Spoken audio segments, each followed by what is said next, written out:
Namo Buddhaya, good morning, and welcome to the Buddha Dhamma TV. I am Lisa Chu.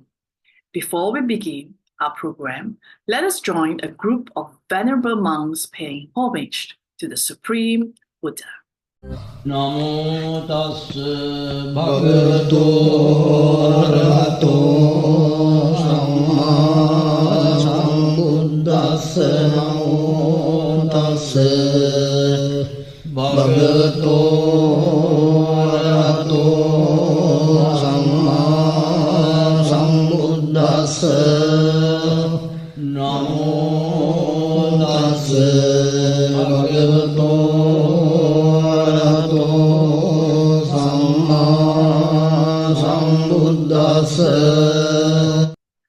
Kindly join us for our upcoming insightful talk with Venerable Dr. Chandana of the United States of America. Bhante's insights are both enlightening and rational, demanding our full attention to understand the deep profoundness of his Dharma discourse. Don't miss the opportunity as Dr. Bhante illustrates the Brahma Ayatana Sutta. In English, it is the Brahma God's Request. Now, here is Venerable Dr. Chandana to deliver his talk.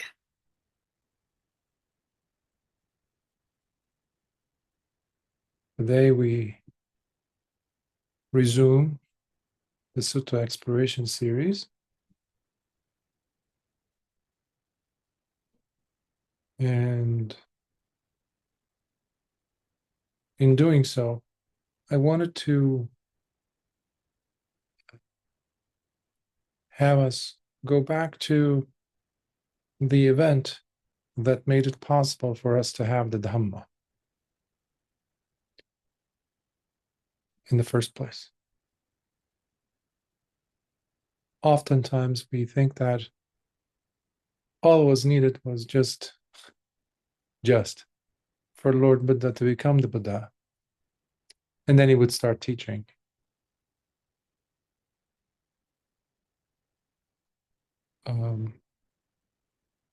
Unfortunately, that isn't it. That isn't enough. And there are certain requirements that need to be in place. For a Buddha to become a Buddha, it starts eons earlier. The person must have the intention, the noble intention, to want to become a Buddha, to even ponder such a possibility, because that also reflects many factors, many causes that have to be there, such as the person in question needs to be in the presence of a Buddha. How rare is that? To be in the presence of a living Buddha,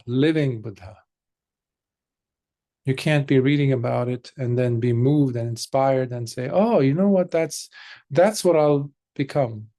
When we were children, the teacher would come and ask us in kindergarten or primary school, what would you like to become, Johnny? And I would have classmates saying, I want to become king. I want to become a chef. I want to become this. I want to become that. All this is taking place because people have a notion. People talk about profession of a pilot, of a chef, of a king, etc.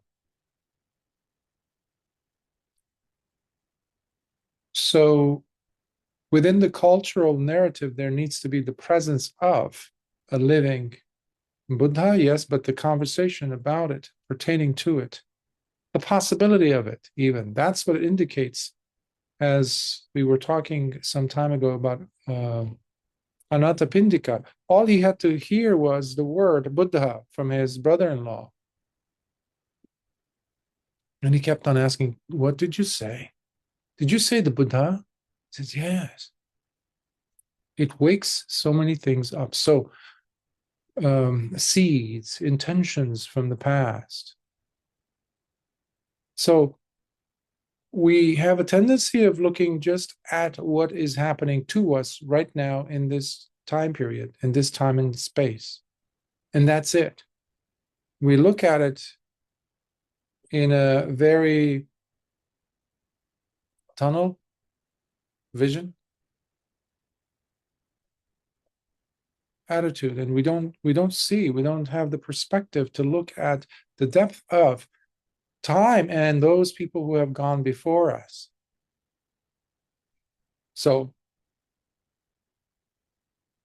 the Buddha had to rely on several things, but the initial important factor for him to have had was to have the desire in the presence of the Buddha at the time, and to make that wish, to make that strong desire full of intention in the presence of a Buddha. And there needs to be the question asked to the Buddha. The Buddha has to see if this person in front of him does in fact have the necessary qualities to attain, because it requires tremendous amount of resilience, fortitude, strength, patience, willpower, and the ability to have all of the paramis, all of the perfections, to be able for him to obtain those and not give in. So let's say all of those requirements were met. And then the Buddha to be becomes a Buddha in a future age, when the time comes, when he leaves the opulent, luxurious life and goes and subjects himself to so many different types of difficult self-mortification practices of his day, and then finally pull away from that and find the middle path, the Noble Eightfold Path, and be able to see Paticca Samuppada, becoming the Buddha. Nevertheless, that does not mean that he would necessarily be compelled to teach after that.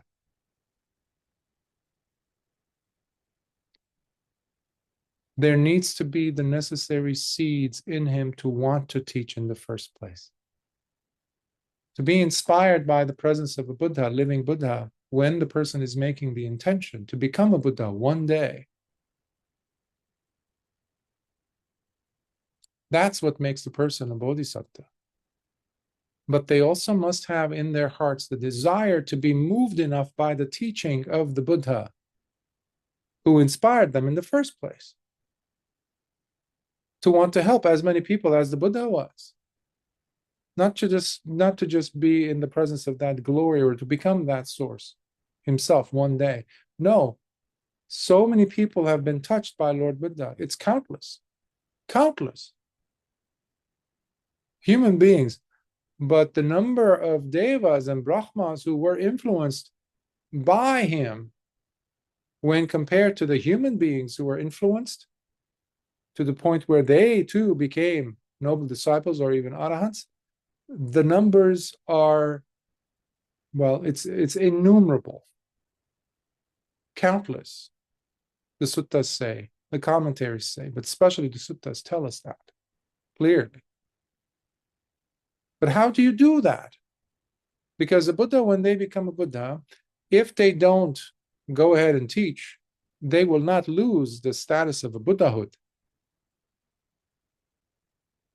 It's an added, compassionate, empathetic step That's why they also embody the Mahakaruna, the great compassion Buddhas do. Now, if the Buddha is not teaching, they won't be doing anything wrong. But they will end up being what they're called sometimes solitary Buddhas or Pacceka Buddhas. Yes, they have a tremendous force field around them. They have a strong presence of energy around them. Yes, other beings will recognize them, but they will come and be around them. But it's almost like going to this might seem rather mundane of a comparison, but imagine you're going to see a most valuable jewel in a museum, and you go there and it causes you to be quiet, and you're moved, you're touched by it to some extent, and then you walk away. You're not transformed necessarily because they're not teaching you any Dhamma. That's why they go unnoticed. Pacceka Buddha, they're called silent Buddhas. They do not teach. Why? Because they never had the desire to teach, to proclaim. So we have to be quite fortunate to be living, even though we missed the opportunity to show up in his presence, some of us. And we showed up a few thousand years later. Nevertheless, we are at a time where there's still, we're talking about Lord Buddha, an actual Buddha who taught 45 years. So this sutta for today is about that encounter that takes place between a Brahma god, Brahma Sahampati, and Lord Buddha. The situation is this. Lord Buddha becomes the Buddha and sees, having experienced and understood and realized the Four Noble Truths, looked at and discerned and scrutinized the 12 links of causal relations, paticca samuppada, in forward motion, backward motion, and both. And then he sees that it's so complex. The Dhamma is not for everyone. This beautiful, beautiful Dhamma that is beautiful in the beginning, beautiful in its middle, and beautiful in its end is not for everyone. One can imagine how discouraging someone of that caliber might feel. So just as intense it had been for the individual to have the seeds for Buddhahood one day, that compels them because it's such a powerful arrowhead or an arrow that they shot years ago, eons ago. It's so powerful, it has such a powerful pull to it that it allows the person, despite all of the challenges, all of the ordeals they have to undergo, to still keep their course and not give up, not give up, not give up, until they reach that moment where they say to their father, in this case, Dad, King Suddhodana, Maharaja, I'm out. I'm leaving. Yeah, but what about your wife? You just had a son. Yes, but if I don't do it now, I'm done for. This life is gone. It took a lot for me to get here. The pull of the desire, the wish, the intention to become a Buddha is so powerful. But what I'm trying to say here is that the intention to teach must be as compelling. Otherwise, you won't have Dhamma to be taught, because the Pacceka Buddha then would become the embodiment of the Dhamma, but they would not teach. Great, but what does that mean for the rest of us? And beings or existence or the world will spiral further and further down into dark ages. until actual Buddha shows up with the intention to teach. So this adds another criterion on the very conditionality and the need for all the factors to be there for us to have a Buddha, to have a Dhamma. Because when you do have a Buddha, then you have the Dhamma. And when you do have Dhamma, that means the Buddha has taught it. They go hand in hand. They're one and the same, in fact. So,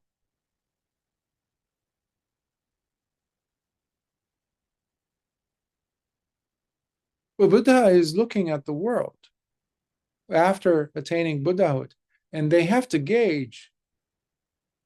It's like a teacher going into a classroom or a school, and they've heard all these rumors or they have their opinions about it, but they go there and they see the quality of the students and the administration and the way the school is run, the desire of being taught or the absence of it, the rowdiness, the disorderliness, the undisciplined behavior of students, the disinterest in learning, all that can discourage even the most avid, dedicated of teachers. Now, bear that in mind as we begin this sutta. So, let's begin. So this is coming from the connected discourses, the Sangyutta Nikaya, from the sixth Sangyutta, and the bigger collection of Sangyuttas, and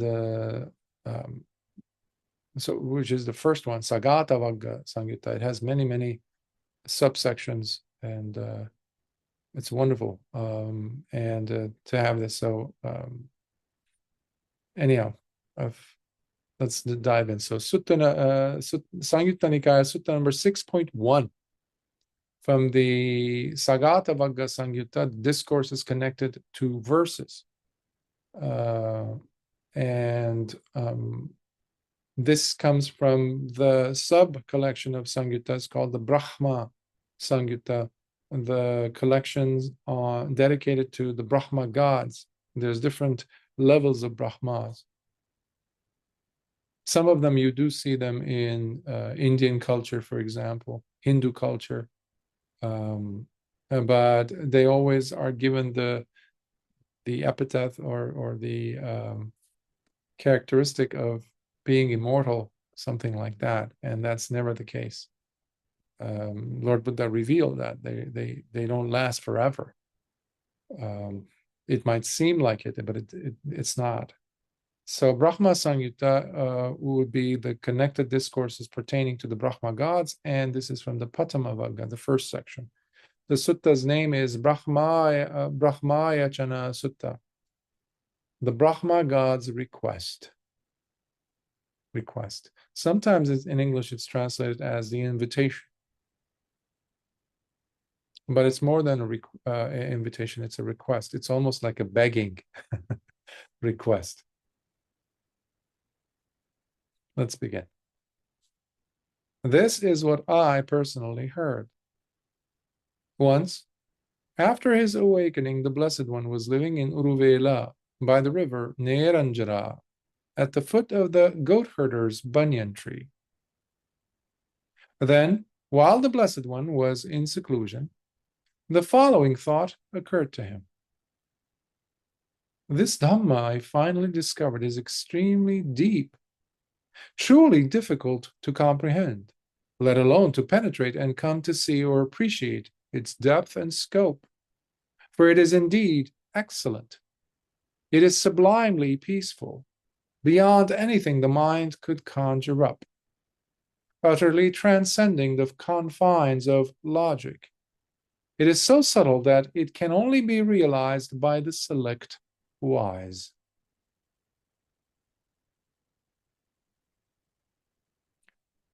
We need to have certain requirements. Wisdom is one of them. The ability to have a discerning mind, inquisitive mind, curious mind.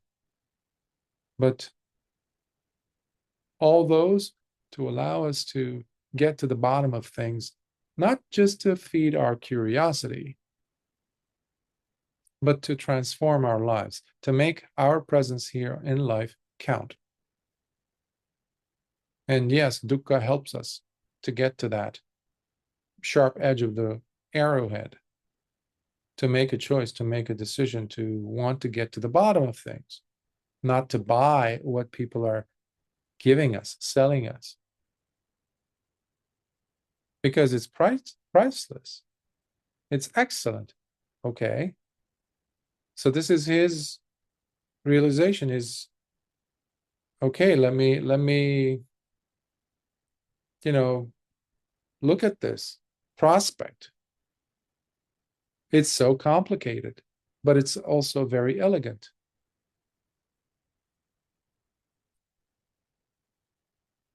But you need to have a certain type of mind to be able to even show interest in listening to it. People love to hear about gods and demons and wealth, and especially once this life ends. Some people have given up totally. That's why for them, this life at the end, it's just the end. It's just pitch blackness at the end of life. There's nothing beyond it. It's easy. They just say, well, I'm an atheist. I don't believe. I'm very much, that's it.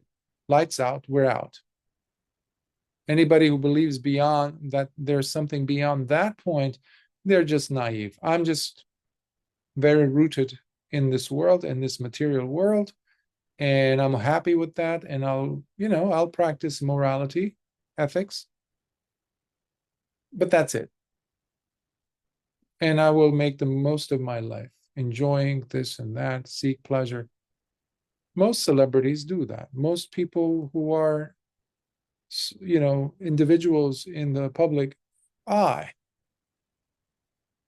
unfortunately, speak about that. But the majority of people, deep down, culturally perhaps, we have this longing to know that there is something beyond this life. And in fact, if I do these good actions, I will get something in return. So majority of the people will be leaning towards that I will get a return. I will get my rewards after this life. That has nothing to do with the Dhamma. Every religion, to some degree, is offering some version of that. The depth of Dhamma goes beyond that. Of course, there is karma, there's consequences to actions, there's the many different benefits that one gets, both in this life as well as in other lifetimes to come, because of the good and bad actions and their consequences, which will greet them. That is undeniable. But the Dhamma is far deeper than that. Much deeper than that. But the majority are interested in that version of religion, of spirituality. And Lord Buddha is looking at the, seeing what he's dealing with. This is too deep to get the, full scope of it. A person has to be of a different caliber of understanding, of wisdom, of discernment. But this generation of beings is quite fond of becoming attached to things, he continues, loving this and grabbing onto that, quickly nailing themselves to this or that which they come to enjoy. Senses, sense pleasures. They're there. You can call them undeniable facts. But we don't go beyond. When the moment comes and you are tasting that sensual pleasure, what happens? Does it stay? No, it doesn't stay. That's why you need another one. But we refuse to see that. Well, that takes a special kind of a person to say, hold on, what was that? I was promised one thing, but I was never delivered. Why am I even continuing doing this? If you can't keep on adding money into an investment that keeps making you lose money, right? There's a hole underneath. It's a money pit. So you don't do that. But why is it that when it comes to sense pleasures, we don't mind? Well, that takes a wiser person to identify this and do something about it. Cut loose from that sickness of thinking. Therefore, considering how those beings live and practice with such a fixated and possessive attitude, it will be especially difficult for them to see the subtlety and utter beauty of this Dhamma, to penetrate through this sublime pattern of conditionality, this dependent arising of phenomena manifesting while being conditioned by other causal factors. The Dhamma, he who sees the Dhamma sees the dependent origination or causation. Paticca Samuppada. He who sees Paticca Samuppada will also see Dhamma. They're not separate.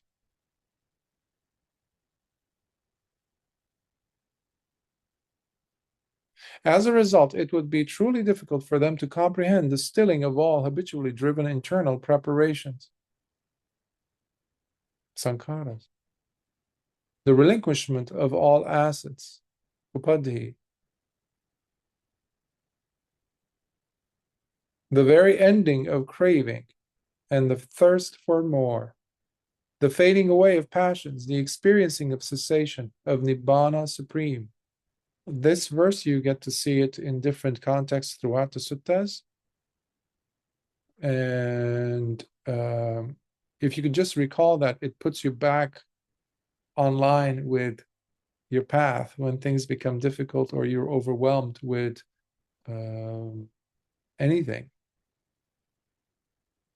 Assets, upadhi, I mentioned, the relinquishment of them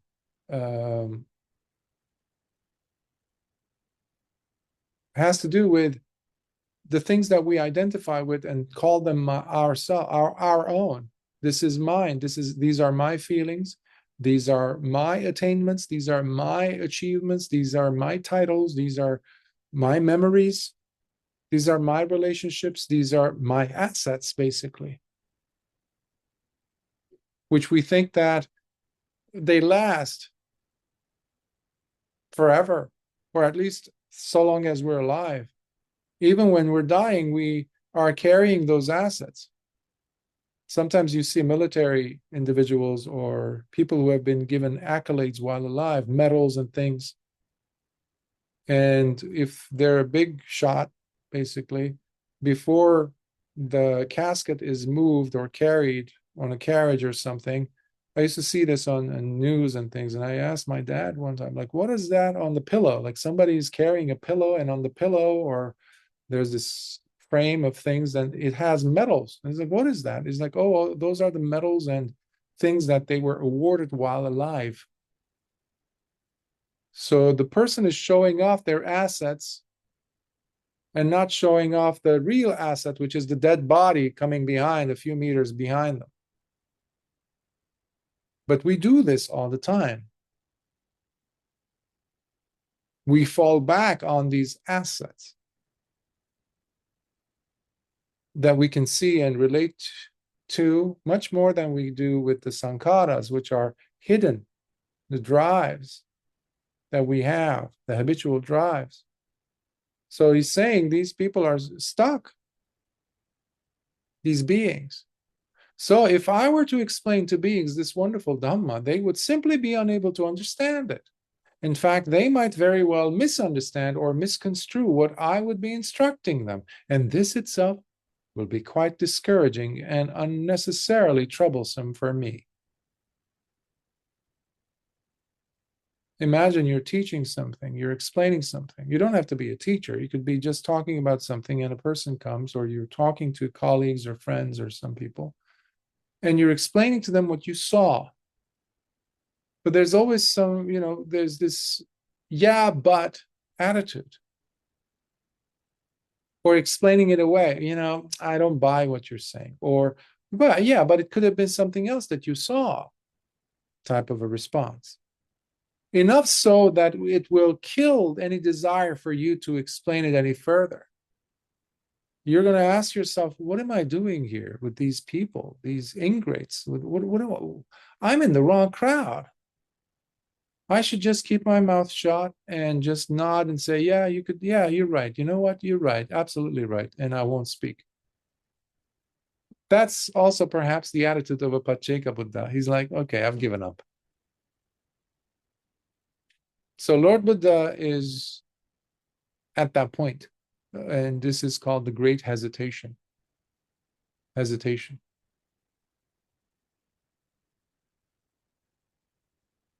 And then the Blessed One uttered the following unrehearsed verses, inspired words which he spoke spontaneously and not as the result of some divine revelation. The sutta made it clear that it said that. So in other religions, you have this, God speaking or some angel showing up, or there, something happens in the cosmos, and they're moved, and they're something is revealed to them. None of those things. And Lord Buddha did not even rehearse these verses that we're about to be witnessing here. For so long I toiled and struggled with much difficulty to reach this pinnacle of genuine understanding that is so subtle. But now, on having realized it, might as well just give up on teaching or trying to explain it to others. For it is simply useless to share what I have discovered with beings who are so lost in their passions and rage. They are simply unable to easily grasp or understand this Dhamma that truly awakens.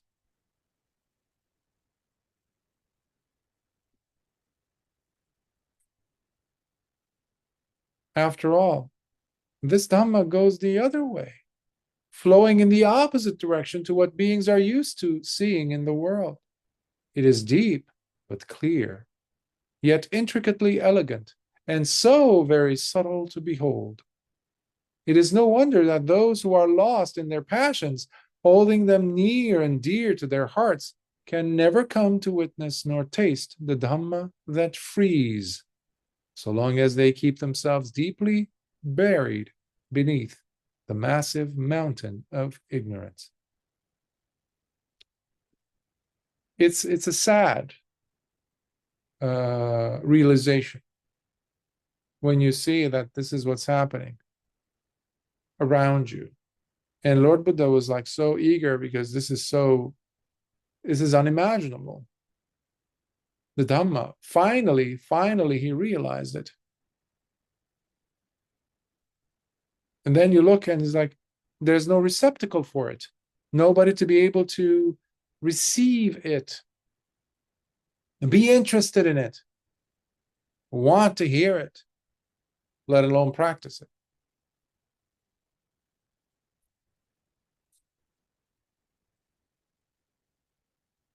And by uttering these words, the Blessed One's heart began to look away from the prospect of teaching the Dhamma to others, while considering that it would just be better not to teach it at all and to remain quiet instead. This is terrible. It's like if this would happen, it would be cause for mourning throughout existence, the universe is. It's terrible because a great opportunity would be dead, would be collapsed. The opportunity being, yes, existence now finally has a Buddha. It's so rare. It's so rare. So rare that there cannot be more than one Buddha at a time in the whole existence. All the multiverses, all the cosmos, it cannot have more than one Buddha at a time. The intensity of the energy is so great that it would tear up existence into pieces. So it's rare, okay. But the Buddha becomes really a Buddha because of the teaching. And now he's he's looking away. His heart is looking away from teaching. It's almost heartbreaking. Even if we might be allowed to say it must be also heartbreaking for Lord Buddha as a teacher to realize, it's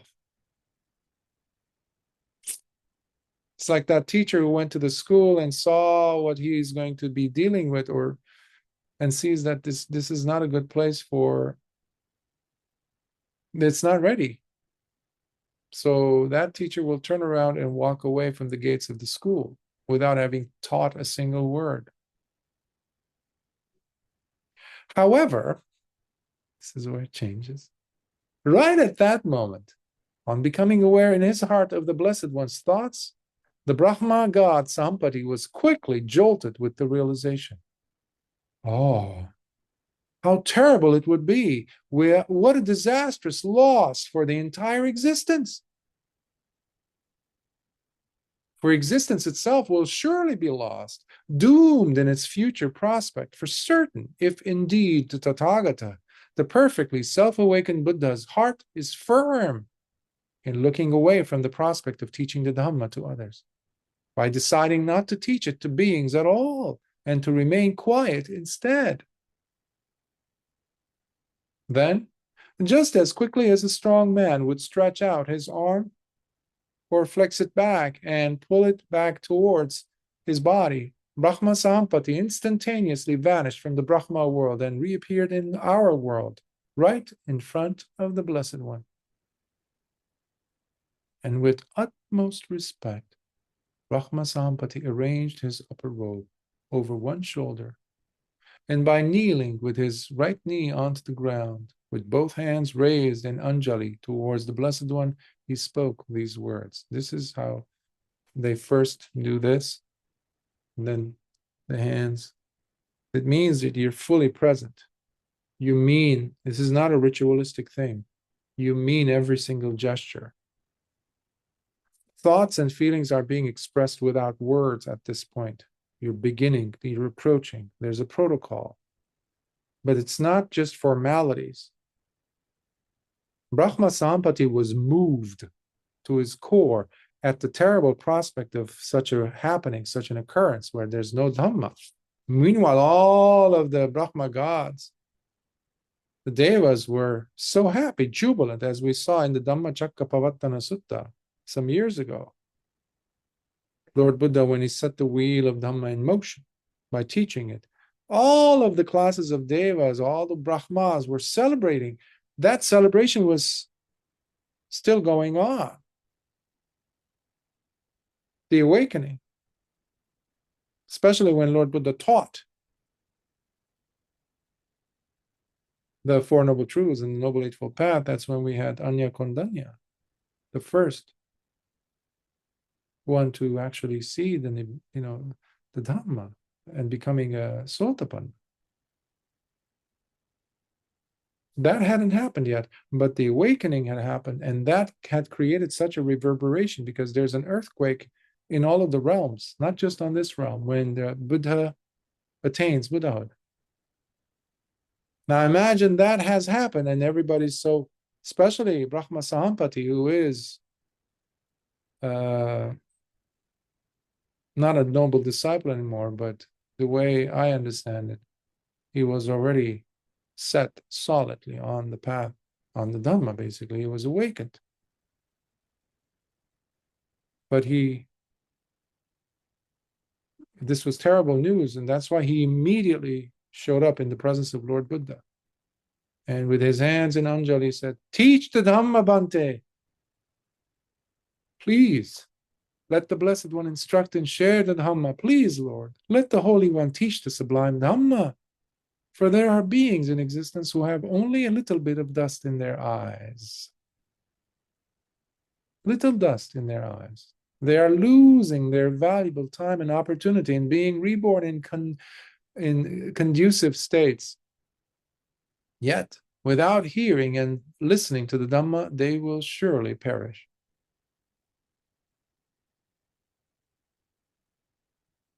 This is the opportunity where they were born, especially as individuals, as beings who are able to practice, such as human beings, as far as we're concerned. To be born as a human being at the time of Lord Buddha, it took so long for Lord Buddha to become Lord Buddha, yes, but it also took a long time for other individuals.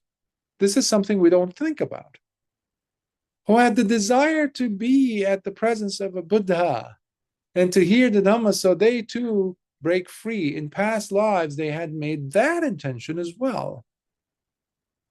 In their turn, they had that desire, and now they're finally born as human beings. They're still unaware that they were looking for the Dhamma, to complete the cycle, to complete their spiritual journey, to attain arahantship.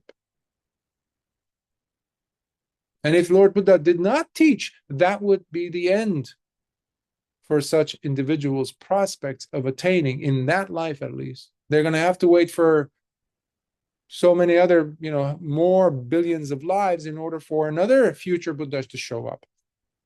And look at this, the 2,600 years have passed since this historical Buddha of ours, and there's no Buddha, and it's not going to happen anytime soon. We still have millions and maybe billions of years still for the next future Buddha, despite what people claim.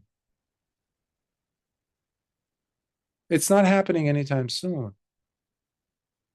So all this time they would have been lost in samsara.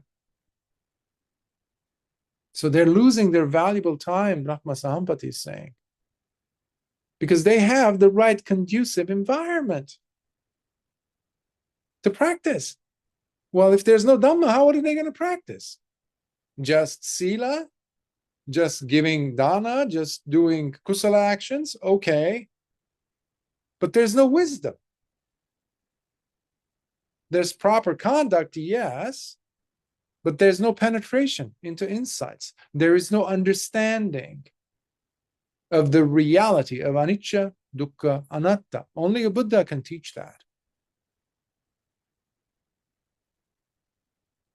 They are the ones who need to hear the Blessed One's words. They are in desperate need to hear the Holy One's teaching. Because once they do, they will surely understand the Dhamma and comprehend its depth of meaning. We live in a world where there are many religions, where there are places where there's no religion practice. There's no wholesome behavior. There's killing, pillaging in the name of religion in some cases, but there's also just, eye for an eye going on in the world, even today. A law of the jungle, as they say. Go get it. If you don't, other people will get it. So don't be dumb. Use your opportunities wisely and get what other people are also after. That's not Dhamma. But that's not happening in a foreign or different time period. That's happening even now in our own lifetime. Even in our own lifetime. This is dangerous. The words of the one who knows. In the Kalama Sutta he said so.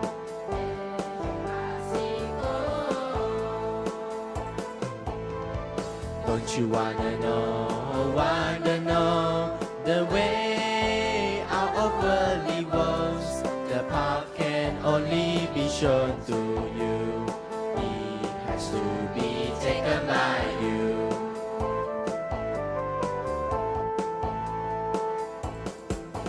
Let us sing it loud and make it clear. The truth we must make sure. Words of wisdom we do revere. But never blindly follow. The great wisdom of the scriptures. The preachings of praiseworthy sages.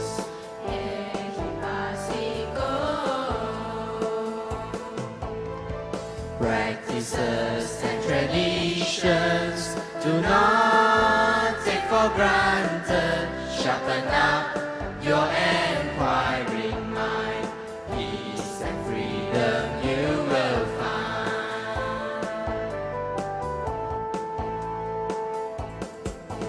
Let us sing it loud and make it clear. The truth we must make sure. Words of wisdom we do revere. But never blindly follow.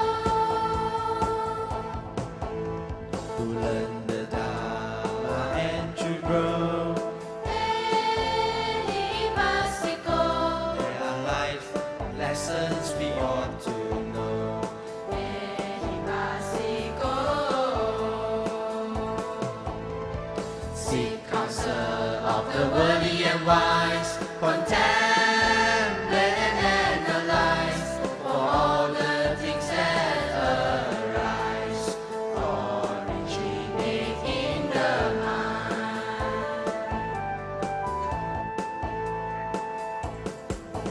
Let us sing it loud and make it clear, The truth we must make sure, words of wisdom we do revere. but never blindly follow. Let us sing it loud and make it clear, The truth we must make sure, words of wisdom we do revere.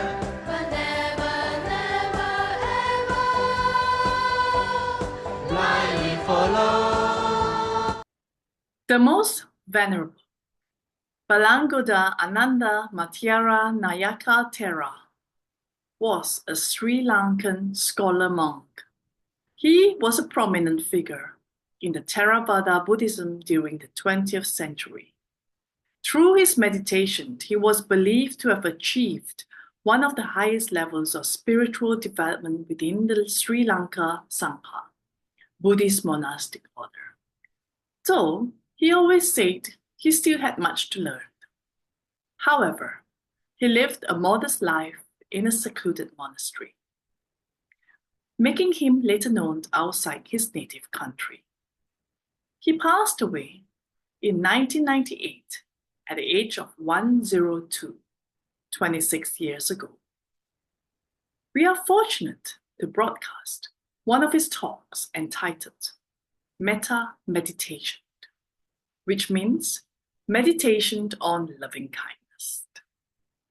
Let us listen to it together with due devotion. Nahi verena verani sammanti da kudachanam averena cha sammanti esa Dhammo sanantano. Hatreds never cease through hatred in this world. Through love alone they cease. This is an eternal law.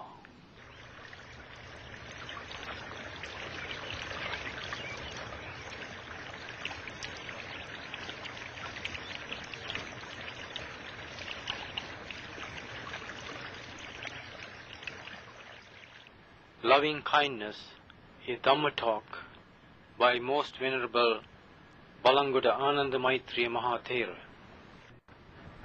Brothers and sisters, the subject of my talk is meditation of loving kindness. In Pali language, we call it Metta Bhavana. Metta means goodwill, benevolence, loving kindness. Bhavana means development.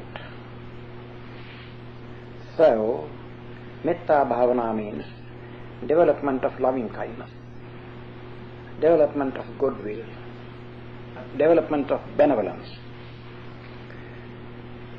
Lord Buddha most often advised his disciples to develop loving kindness towards all living beings.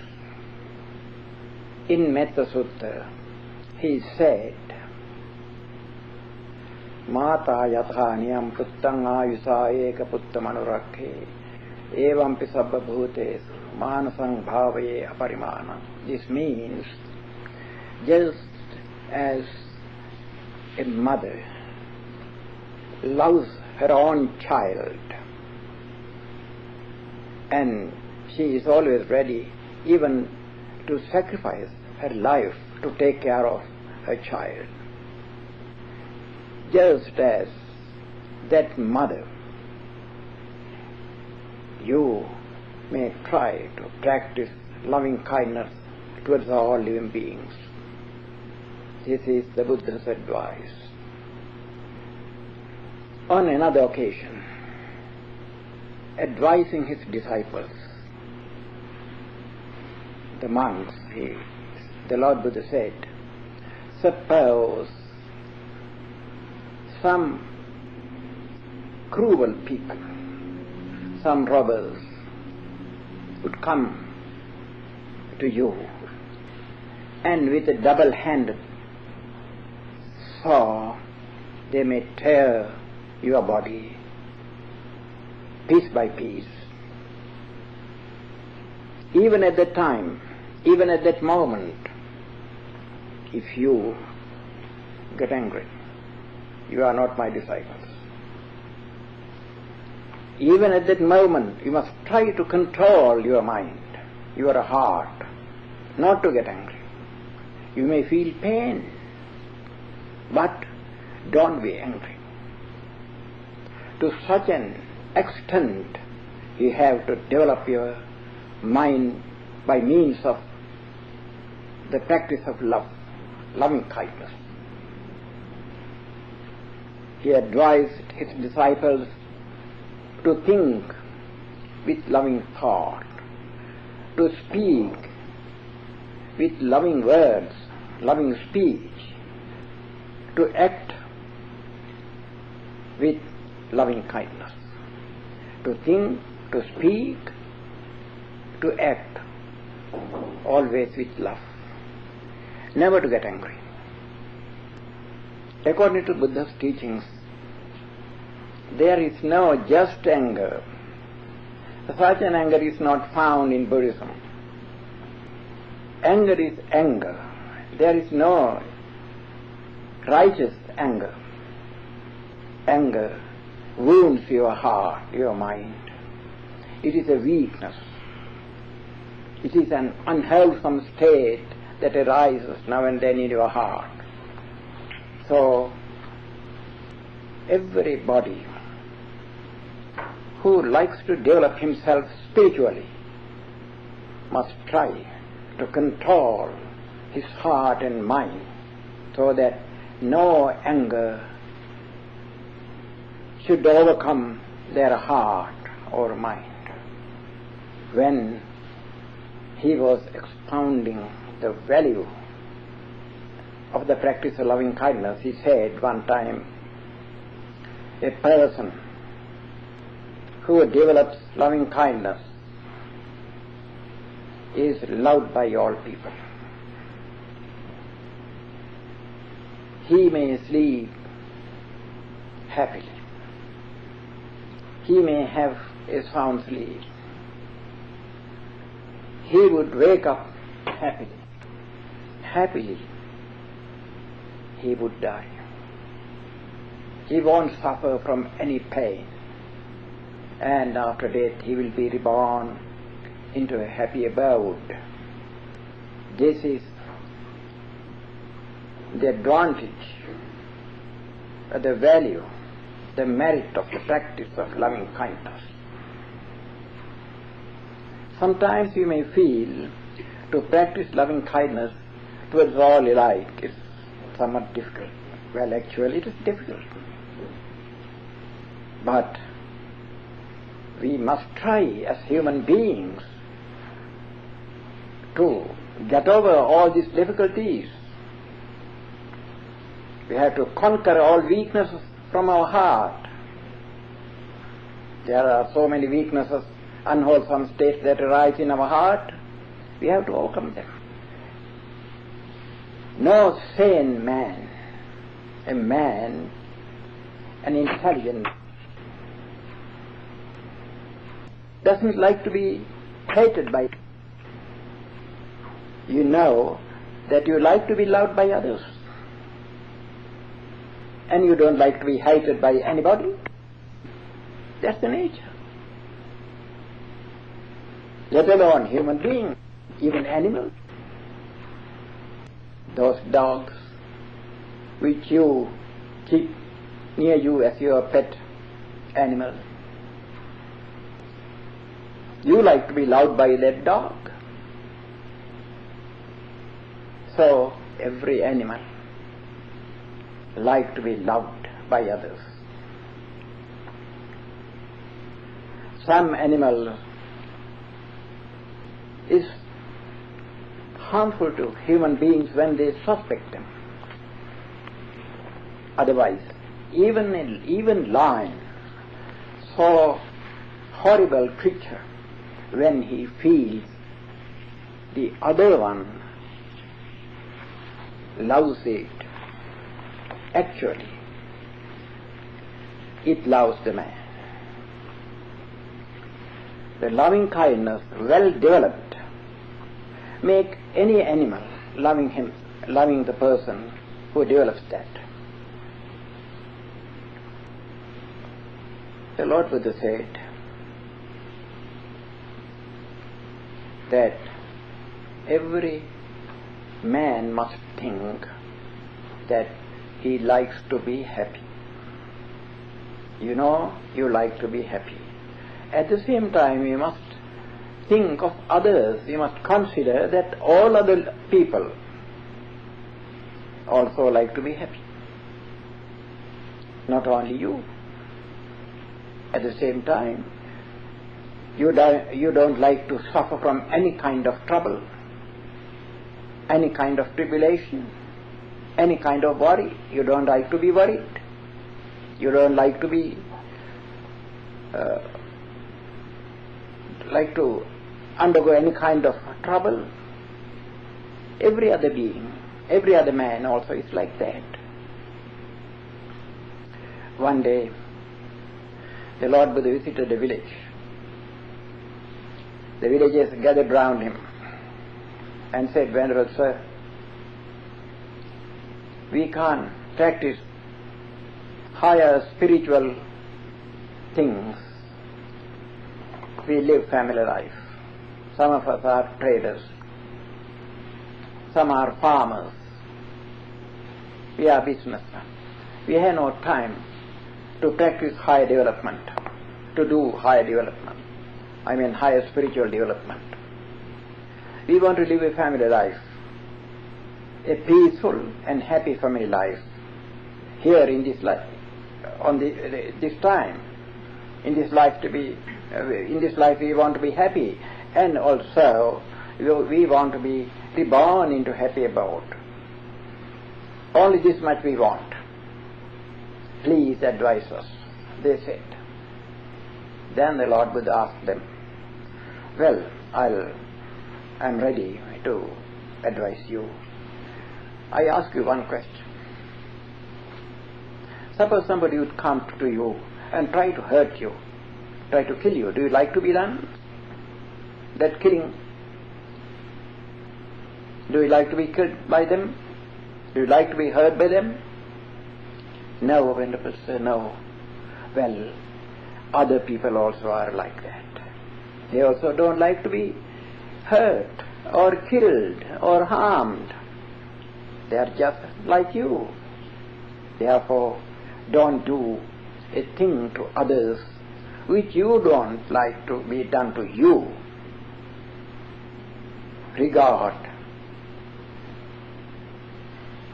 equality. Other people also are like you. They are equal to you in their suffering. They are equal to you in their happiness. You like to be happy. Every other man, every other being also likes to be happy. Therefore, don't do a thing to others that which you don't like to be done to you. This is the key to peaceful life." Then again the Lord Buddha asked them, "Well, suppose somebody comes to you and tries to plunder your things, to rob you of your property. Do you like to suffer that loss?" "No, we don't like." "Well, all other people also are like you. They don't like to suffer any kind of loss. Therefore, you have no authority to make other people suffer any type of loss of their property. So, if you don't like to suffer any kind of loss, don't make other people suffer the same type of loss." So in this way, the Lord Buddha advised them.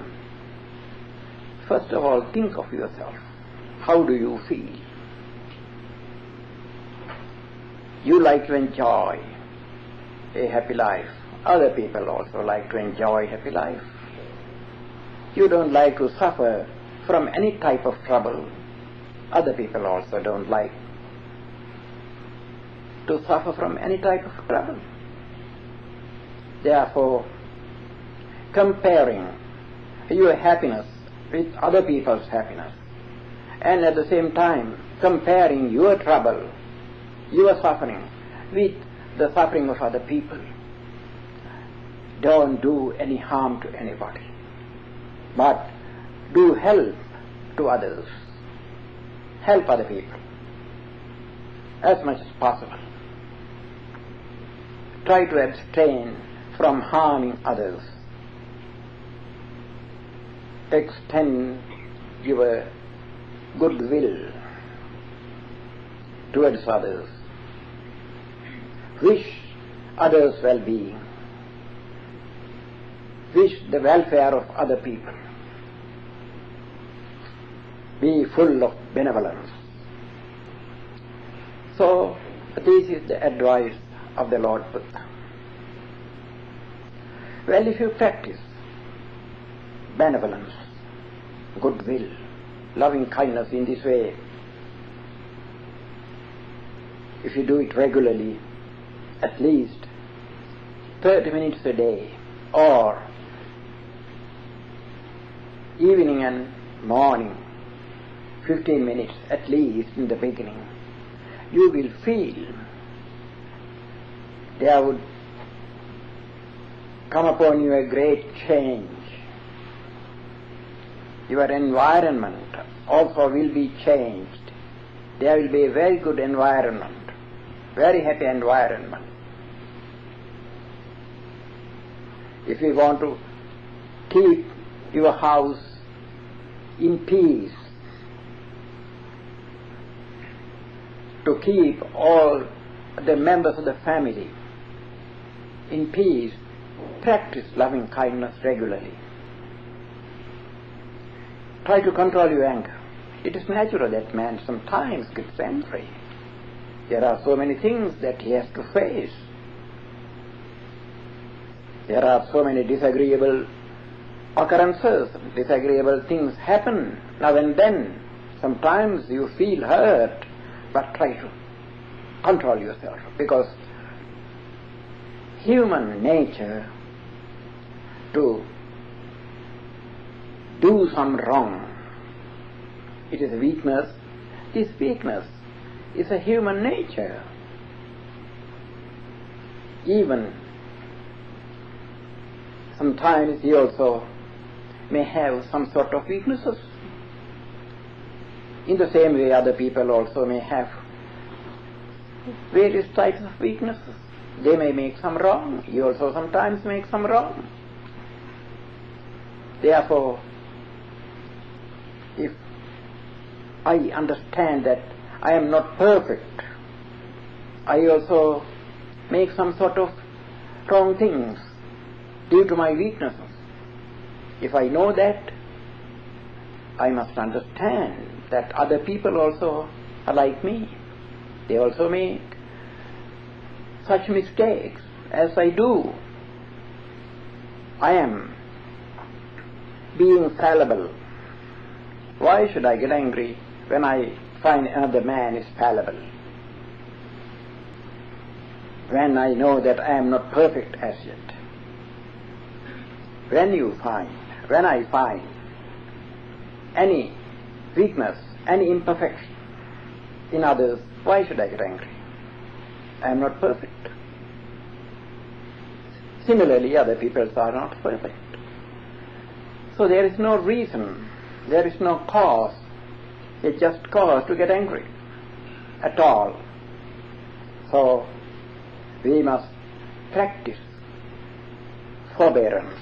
We must be ready to pardon others. We must be ready to practice long suffering and not to get angry, to control ourselves. Well, when you practice loving kindness regularly, you can, from your experience, see and understand its result very quickly. I tell you one story. Something happened, some incident.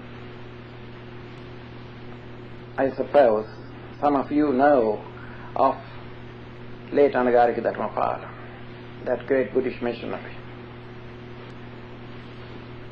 He was a national leader in Sri Lanka during that time, during the British time. He roused people now and then to ask for independence. Sometimes he criticized the British officials in Sri Lanka. So many British officials in Sri Lanka were not in good terms with him. Meanwhile, during 1915, when there was the First World War, during that time he was in Calcutta.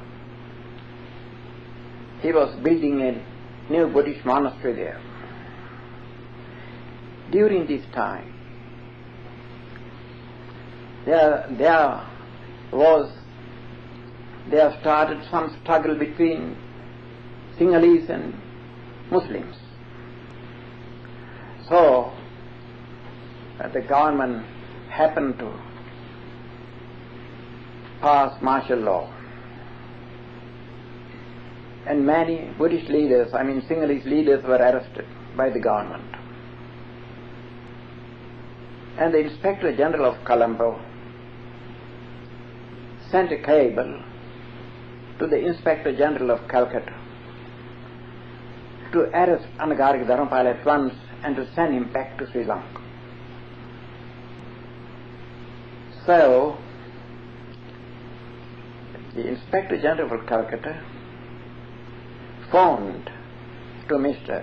Dharmapala one evening, Mr. Dharmapala, I have been advised by the Sri Lankan government to arrest you and send you back to Sri Lanka. Therefore, tomorrow morning I'll come to see you by 8 o'clock. Don't go anywhere. Anagarika Dharmapala got message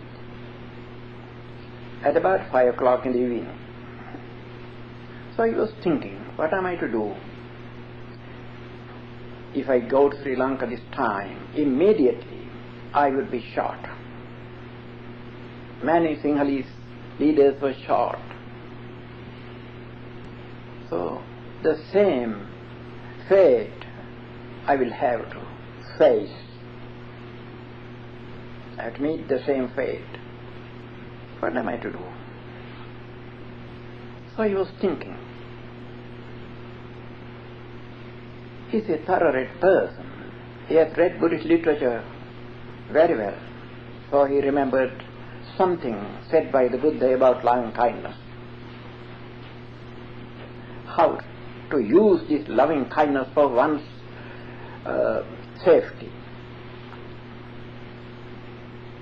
Then he decided to do something. There was a servant, a Bengali man, in his house, and he asked him, will you kindly supply me the photo picture of the Inspector General of Calcutta?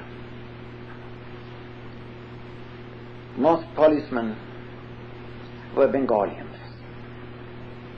because it is Bengal. He said, there are some friends of mine in the police station, therefore I'll be able to supply it. Then immediately do it, he said. So this man went to police station and he asked one of his friendly policemen whether he could supply the photo picture of the Inspector General. Well, he said, it's a simple thing. Why do you want it? No, just I want it, he said. So this policeman brought a photo picture of the Inspector General and gave it to him. He took it to Anagarik Dharmapala. Then Anagarik Dharmapala, at about 9 o'clock at night, placed this photo picture on the table in front of him, and he developed little concentration, some meditation. Then looking at that picture, that photo picture, mentally and verbally, he began to address him, telling his name, Mr. So-and-so, you may be happy, may you be happy, may you be happy, may you be happy. And mentally also, he willed and he wished that Inspector General should be happy. Verbally, by words also, he began to say, may you be happy, may you be happy. The whole night, keeping awake, he repeated 1,000 and 1,000 times till morning. He did it. Just like a man chant a mantra. The whole night he was doing this practicing loving kindness towards that man, willing and repeating the same idea that that person should be happy. So he practiced loving kindness towards that man the whole night with full concentration. In the morning, at about 8 o'clock, Police Inspector General came to him, and Mr. Dharmapala went out of the house and met him. When the Inspector General saw Anagarika Dharmapala, at once he felt he was changed. He came to arrest him. But when he saw Dharmapala, he said, Mr. Dharmapala, I don't know what has happened to me. When I see you, I have been changed vastly. I don't know what has happened to me. I feel you are my father. I feel much love towards you. I don't know why I feel like that. I know if I send you to Sri Lanka, you will be shot. I know that, but I don't like such a thing to happen to you. I don't know why. I feel much love towards you. I am very much attracted to you. So, Mr. Dharmapala, I ask you one thing. I don't send you to Sri Lanka. I will be responsible for you. You should not go out till I give you permission. You may remain in the same house. I will be responsible for you. So, he advised Anagarika Dharmapala in this way. Then he returned to his police station, and then he sent a cable to Sri Lanka, to the Inspector General of Sri Lanka. Well, I will be responsible for Anagarika Dharmapala. I don't see any necessity for me to send him to Sri Lanka. No danger would come from him to you in Sri Lanka. I will be responsible for him. I don't send him. So, martial law lasted for some months. Then after that, there was nothing. So, in the following year,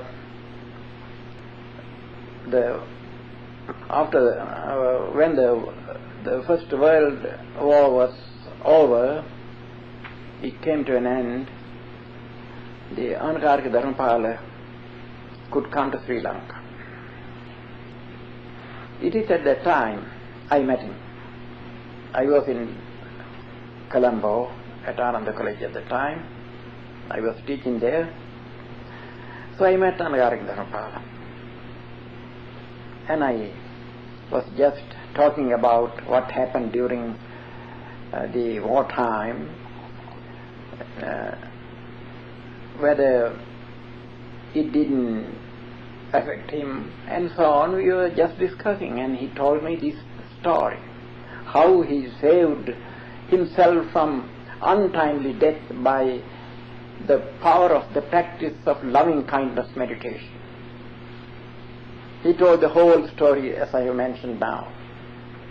Now see the power of loving kindness. If you direct your love to one person regularly for some hours, incessantly, it will affect him. I'll tell you another incident. Something happened 1982 when I was in London. I was in London, we have a London Buddhist monastery. One evening, a certain lady came to me. She was working in a certain firm, and she said, "Venerable Sir,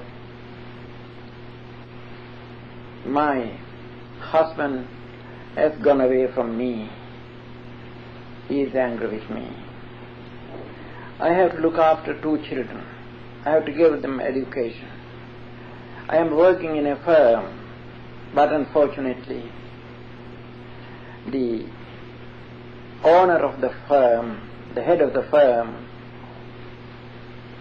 has recently put me to a lower grade, and now I am drawing a very low salary, which is not sufficient for me to look after my children and to give them education. With much difficulty,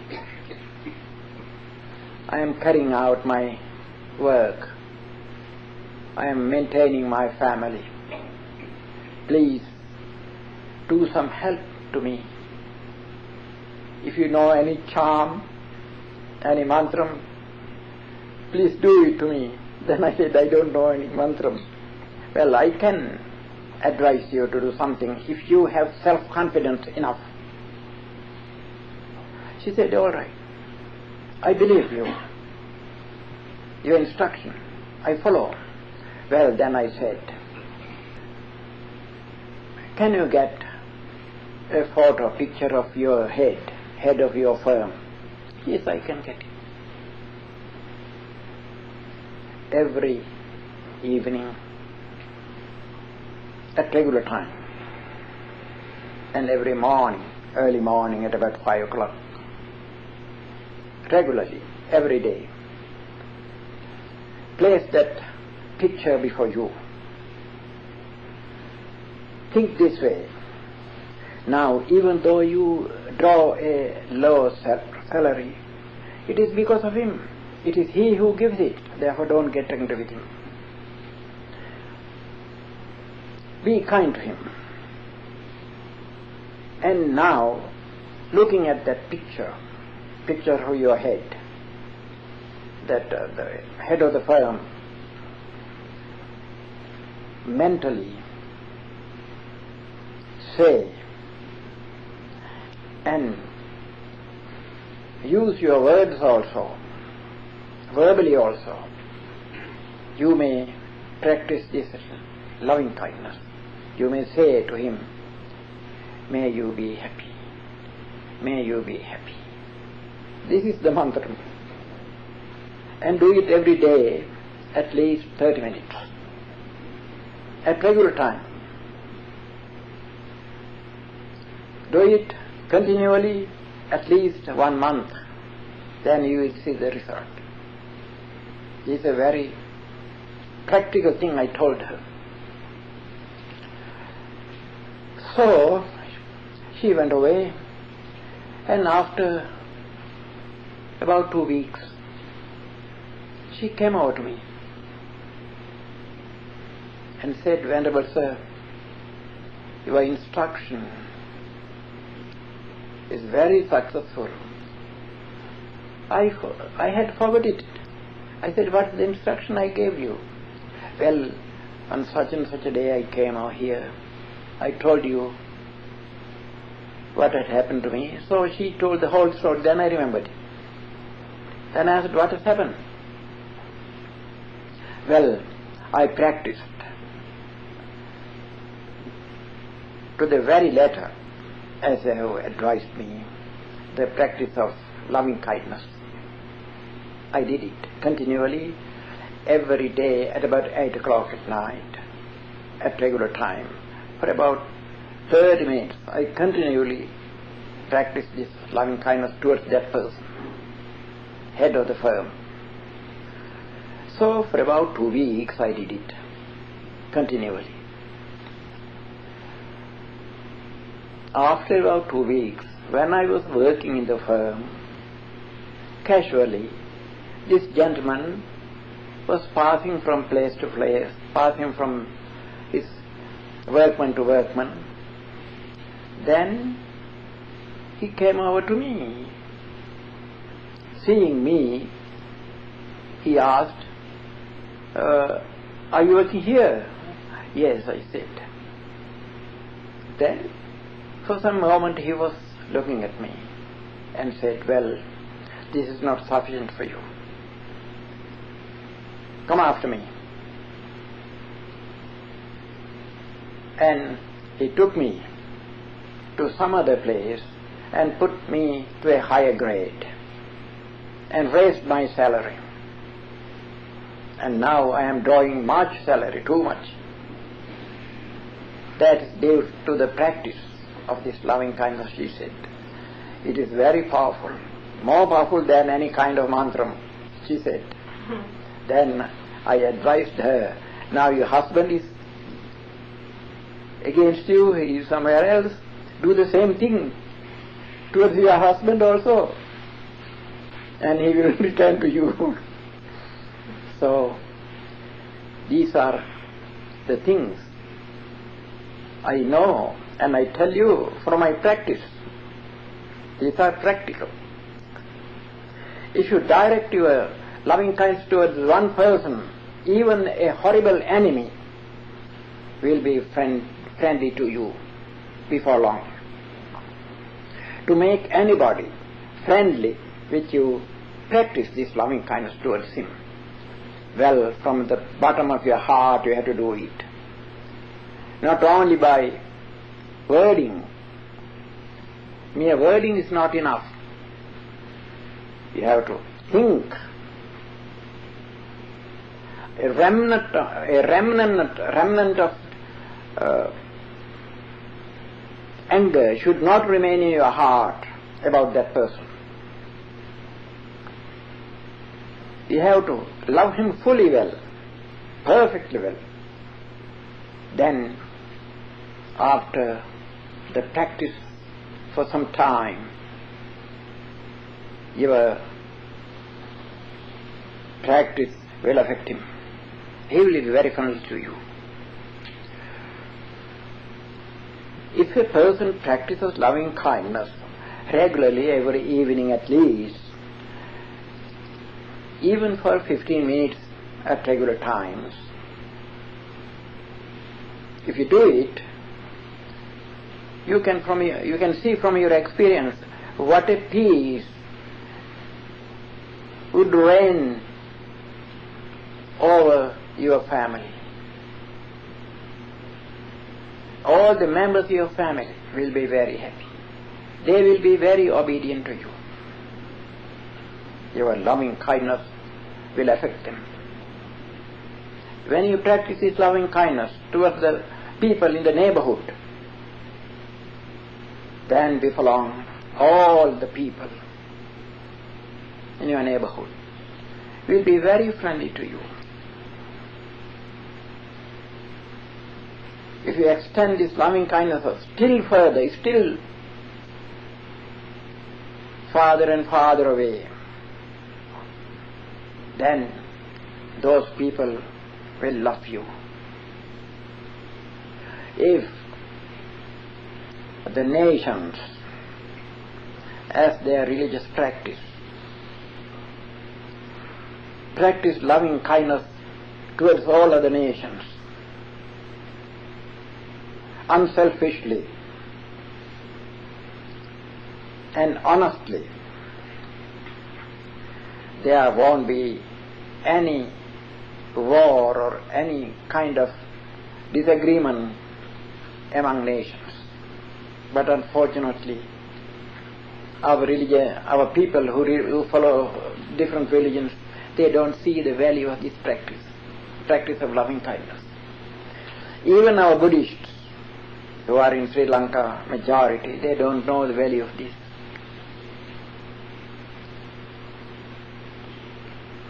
So, the practice of loving kindness is a very great thing.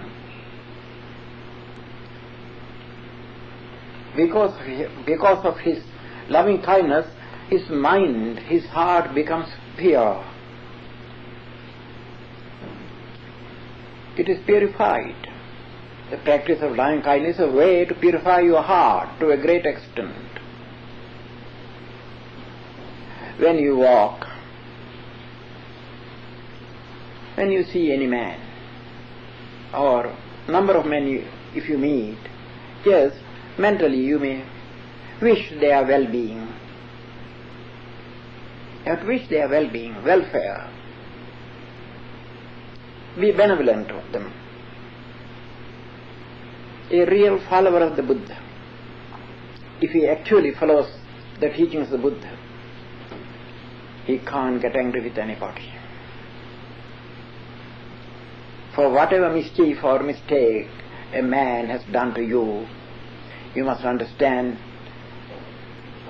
to make mistake is natural in the world. All worldly beings make some sort of mistake. They are not perfect. So, you have to extend your kindness towards them. When you practice loving kindness, sometimes there may rise some obstacles, some hindrances. For example, suppose you love somebody, you love your family members, other people. Meanwhile, you remember some of your enemy. A person has done some harm to you. For example, suppose a man has has beaten you some day. You remember it. Then you get angry. How can you love that man? It is very difficult. But if you understand the exact nature, it is very easy. Well, in this case, suppose somebody has beaten you. I ask you to take revenge upon the enemy. But you must find who is the enemy. There is the question. Take revenge upon the enemy. How do you do it? Now, for example, suppose a man has beaten you. It is his hand that has beaten you. But you have to find out whether it is only the hand which has done that thing. If his mind did not want to beat you, the hand could not do it. The hand obeyed his mind. In mind, he thought to beat you, and the body happened to obey his mind. So it is not the body that is responsible for beating you. It is his mind.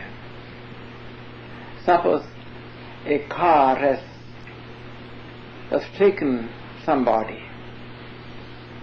You don't punch the car. You have to punch the driver. The mind is the driver of the body. So you have to punish his mind, not to his body. So you should not try to beat his body. You should not try to take revenge upon his body. The driver of the body, that is his mind. But you have to understand the nature of mind. Mind is not one same thing every moment.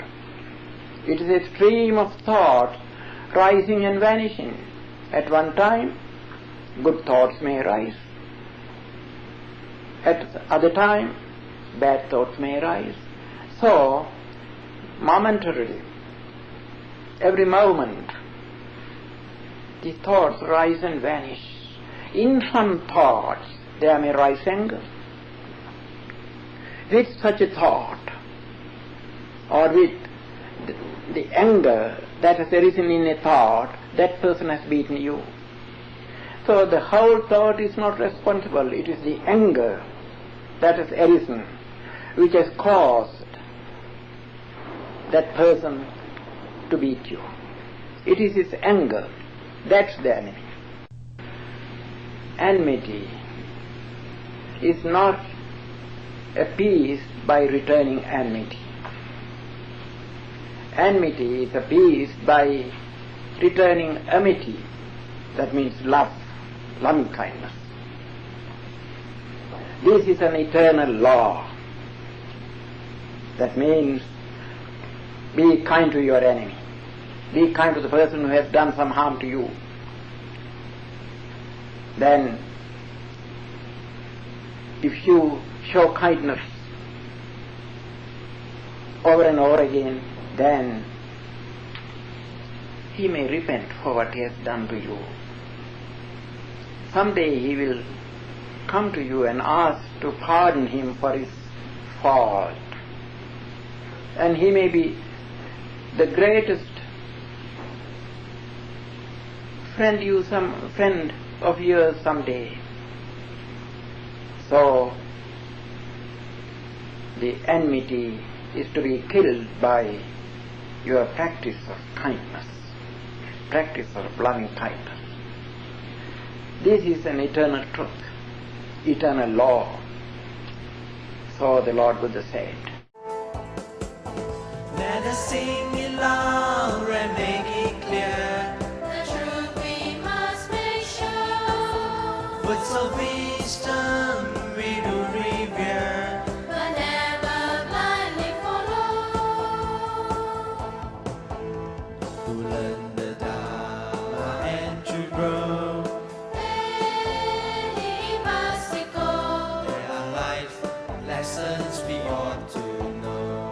He must go. Seek counsel of the worldly and wise. Contemplate and analyze for all the things that arise.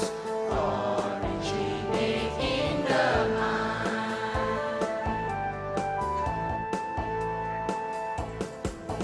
Let us sing it loud and make it clear. The truth we must make sure. Words of wisdom we do revere. But never blindly follow. Let us sing it loud and make it clear.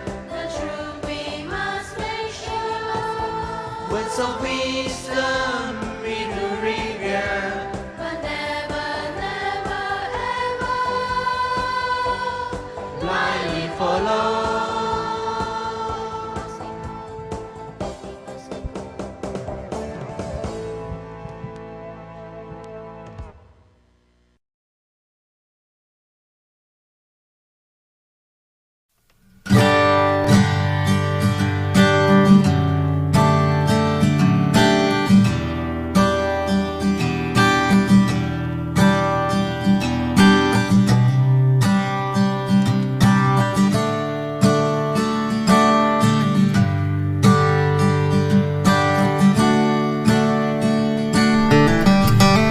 all now for today. If you have any questions or concern, please contact us at info@buddhadharmatv.com.